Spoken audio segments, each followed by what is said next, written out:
Pinahintulutan na ng Bureau of Plant Industry ang planong importation ng nasa 5,000 metriko tonelada ng pulang sibuyas. Ayon sa BPI, layo nito na panatilihin ang sapat na supply ng produkto at maiwasan ang sobrang pagtaas ng presyo nito sa merkado. Kailangan maparating ang aangkating sibuyas hanggang sa buwan ng Setyembre. Hindi pa masabi ng Department of Agriculture kung masusundan pa ang importasyon. Nauna nang inaprubahan ng DA ang pag-aangkat ng puting sibuyas. Ito na mga idol, muli na namang mag-i-import ng pulang sibuyas ang Marcos administration. So ibig sabihin, pinipirmitan niya na naman na muling kumita ang mga illegalista na importador ng pulang sibuyas.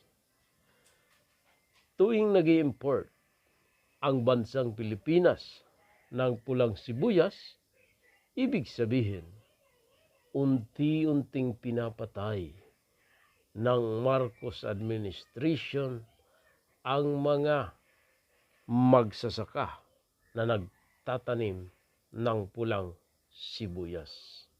Bakit kailangan mag-import? Alam na kung may importation, may manginginabang, may magkakaroon ng maraming pera sa kanilang bulsa.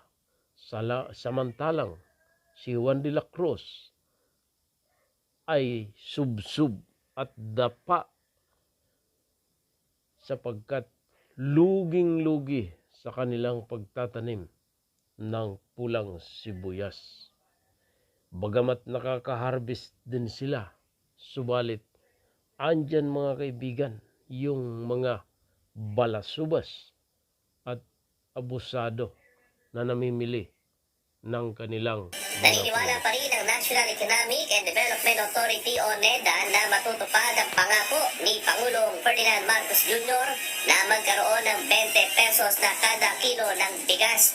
Ayon kay NEDA Director General at Socio-Economic Planning Secretary Arsenio Balisacan, kailangan mapalaki ang produksyon ng palay upang maging posible ang murang bigas. Kinakailangan din anyang mamuhunan sa equipment para sa magsasaka, makabagong binhi, nakakayanin ng climate change, teknolohiya at iba pa. Pakinggan mo natin ang pahayag ni NEDA Director General at Socio-Economic Planning Secretary Arsenio Balisacan.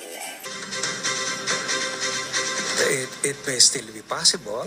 Again, we are not in control of so many things, no? We need to increase productivity in agriculture. All right. What drives low prices are increases in productivity. I can't say that by next year you should be able to that's asking for the moon, you know. It's that, you know, that's not going to happen.